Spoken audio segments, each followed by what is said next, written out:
La plateforme nationale des organisations de la société civile, œuvrant dans les ressources naturelles avec sa structure, comprendre et agir dans le secteur minier, industriel et artisanal, CASMIA en sigle, a tenu un point de presse dans l'avant-midi de ce jeudi 17 juin 2021, devant plusieurs personnes œuvrant dans le secteur minier. Shadrach Moukad, coordonnateur provincial de la nouvelle société civile du Congo, a commencé d'abord par rappeler le rapport de l'ONG Amnesty International et d'AfriWatch intitulé « Voilà pourquoi on meurt 2015 ».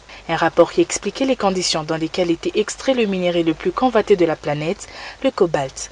Outre le traitement inhumain dégradant ainsi que la présence des enfants sur les sites miniers artisanaux.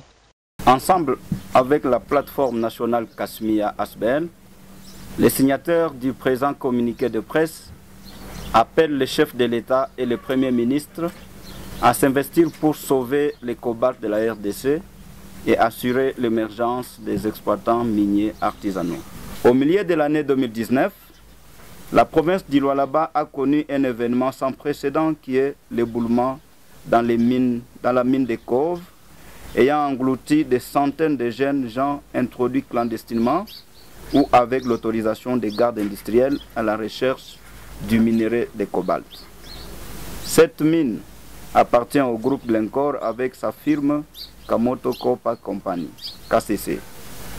Cet événement avait fait des choux gras de toute la presse mondiale. Kolwezi s'y rappelle encore de l'événement malheureux de Cove en 2019. Il y a donc lieu de conclure que améliorer la vie d'un exploitant minier artisanal, c'est bâtir un succès commercial avec une valeur sociale. Après les événements malheureux de Cove à Kolwezi en 2019, la campagne médiatique de certaines ONG nationales et internationales a pris des proportions extravagantes. Plusieurs voix s'étaient levées pour demander tout simplement l'interdiction de l'exploitation minière artisanale du cobalt au Lualaba. S'en est suivi par un moment de questions de participants. Nous savons que les GC ou disons les exploitants artisanaux miniers doivent revendre leurs produits au niveau de l'EGC. Mais comment vont-ils y arriver? Parce que, à preuve du contraire, à date d'aujourd'hui, il n'y a pas toujours des zones d'exploitation artisanale propres aux exploitants artisanaux miniers. Que fait ASMIA pour que les artisanaux miniers puissent également avoir un site où ils peuvent exploiter?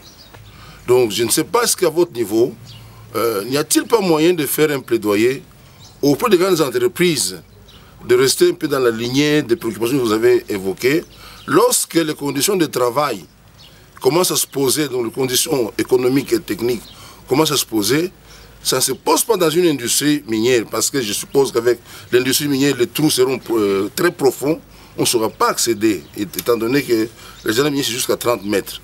Des organisations signataires de ce point de presse renouvellent leur attachement inconditionnel aux intérêts de l'État, du peuple congolais de miniers artisanaux, d'où ces recommandations sont formulées aux différents partenaires dans ce secteur, notamment l'État congolais, la GECAMINE, l'entreprise générale de cobalt et ses partenaires, aux consommateurs finaux ainsi qu'à la population congolaise. On formule des recommandations suivantes au gouvernement congolais.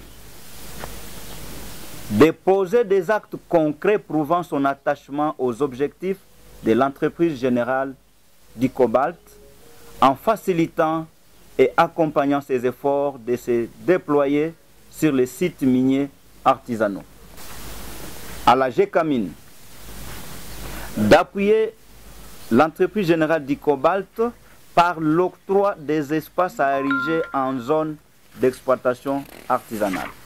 À l'entreprise générale du cobalt de poursuivre un dialogue franc et sincère avec les différents exploitants miniers artisanaux réunis au sein des coopératives minières. Il tient de noter que derrière chaque exploitant minier artisanal se trouve une famille, soit restreinte, soit élargie, qui en dépend. Améliorer ces secteurs, c'est sauver de vies.